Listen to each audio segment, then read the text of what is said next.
ఈ పూల వెంకట సుబ్బయ్య వెలిగొండ ప్రాజెక్టును అప్పట్లో నాన్నగారు, ఆ దివంగత నేత ప్రీతమ నాయకుడు రాజశేఖర రెడ్డి గారు ఈ ప్రాజెక్టుకు సంబంధించి ఆయన శంకుస్థాపన చేసి ప్రాజెక్టు పనులు మొదలు పెడితే ఈ రోజు ఆయన కొడుకుగా 2 టనళ్లను ఆయన కొడుకే పూర్తి చేయడం, ఆయన కొడుకే జాతికి అంకితం చేయడం నిజంగా ఇది దేవుడు రాసిన స్క్రిప్టే అని చెప్పడానికి ఇంతకన్నా వేరే నిదర్శనమే అవసరం లేదు. వెలిగొండ ప్రాజెక్టు మాకు ఎప్పుడు వస్తుంది, అందుతుంది, నీళ్లు అందుతుంది అని అడుగుతున్నాను సార్.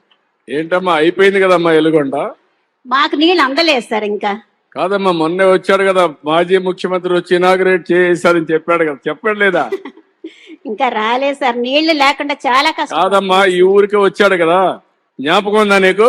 సార్ అంటే నీళ్లు రాలేదు సార్ మాకు. కాదమ్మా, నీకు జ్ఞాపకం ఉందా లేదా? ఉంది సార్. ఏం జ్ఞాపకం ఉంది?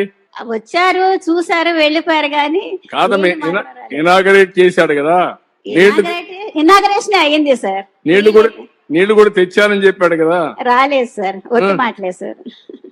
కాదమ్మా, నేను ఇంకా అయిపోయింది అనుకుంటున్నాను.